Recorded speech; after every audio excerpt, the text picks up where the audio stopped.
why you should not go to Japan for work because you're gonna waste your own time.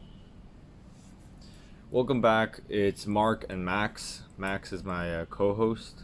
Is the B. Um, so many people I found who like Japanese culture, anime, manga. They want to work in Japan because they imagine girls run off to school with a French bread on their mouth, and it's beautiful, which is very true. It's very beautiful. It's very fun because there's a lot of places to visit. Japanese people don't go abroad; they go visit inland in Japan, and that's very true. And Japan's a very fun place to travel.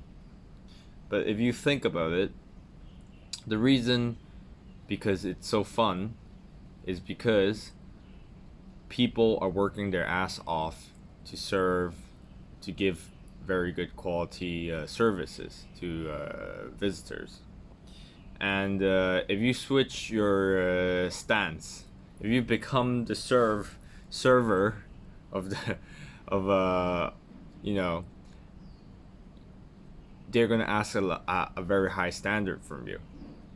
So of course you might not go to Japan to work as a in hospitality or in any traveling agency or anything like that. You might just want to go there and experience life and find a stable job. Okay, assuming that you speak N1 Japanese and you understand ethics, a lot of ethics, and you might get into some of the banks uh, with special quotas because you're not going to get in the traditional quota unless you understand the culture and you know how to imply the culture. Because having a course in university of Japanese business or Japanese ethics or mannerism doesn't make, it's just scratching the bare surface of the culture itself. It's just so heavy, like in Korea. It's just so heavy that they won't accept you, even though you might have taken some courses or maybe you speak very good Keigo, which means formal tense. Uh, it's not about like you could speak Keigo or you could type your emails in Keigo or not. It's more about when you give your name card and someone's giving the name card to you, you know instinctively to put your name card below the others, to show humble. And or when you go to a dinner with a client, you know where to sit. If it's a table of four, you know where to sit because there's a specific spot where you sit. I will talk about that later. It's called shimoza kamoza kamiza. And even as a half Japanese, it was very hard for me to work in Japan. A lot of learning, a lot of humiliation and humbling in my part. So if you don't have a Japanese, if you're not of Japanese heritage, it's even harder. And I'm being very honest.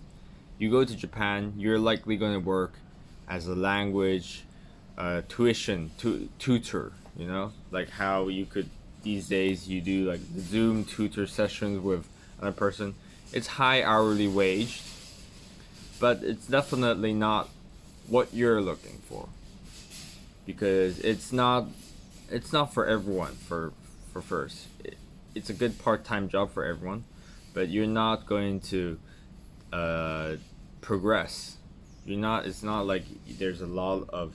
It's not scalable. You're not going to work up the way because it's only one level. And many people realize that, and they either go back or they marry someone or uh, they try to get a stable job, a normal job, which is very hard. Surprisingly, even a lot of Japanese struggle to find a stable full-time job, and they're Japanese. They understand the culture, and many because Japanese firms they like to hire part time. Um, the labor association is not strong in Japan. They're not very secure. So many people hire part time. If you're lucky, you get a full time job, and of course, the wage is not high compared to the expense. You know, Japan is a very unique country where it's very humbling. No matter individually or society in the whole society, so they don't try to go outreach for the skies, and they don't try to go out of their own comfort zone. And for that, you as a foreigner have to jump into the comfort zone, which is not easy. And if you're thinking, oh wow, Japan's a great place, I should go there and work, make sure you're young and you just want to have some fun. Don't think that I'm going to get a lot out of it, because you're not. You're just going to be a tutor, and it's not going. I don't think you will get like a skill that could be very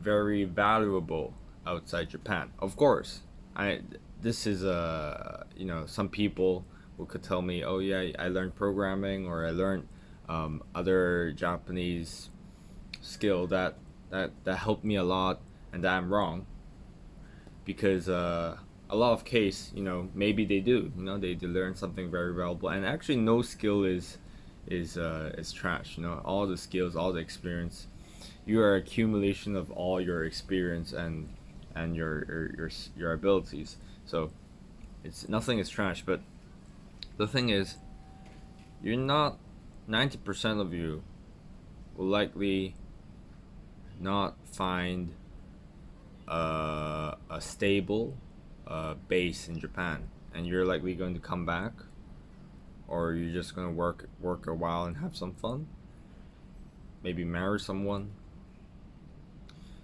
So if you take Japanese studies, I think you're better off.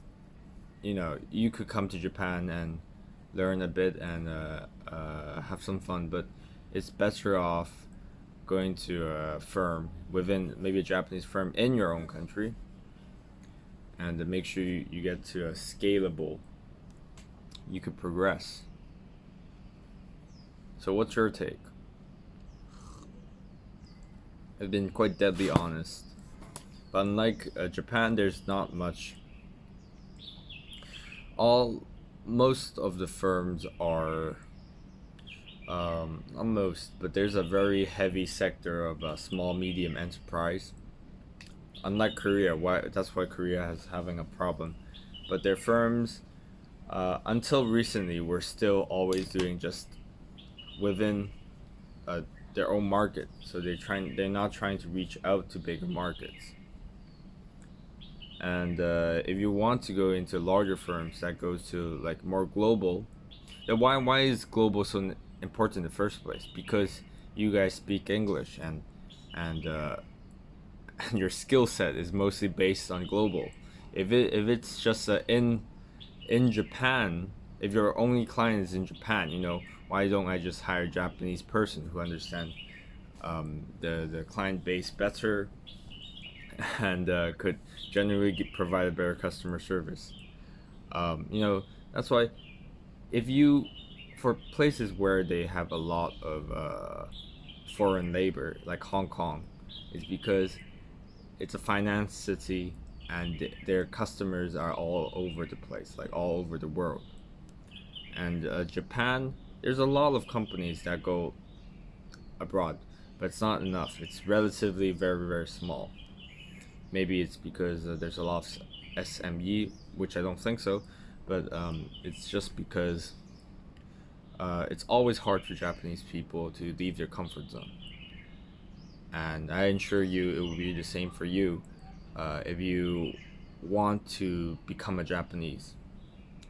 It's not an easy experience, and it's always better just to be a traveler and just to have some fun and be a visitor.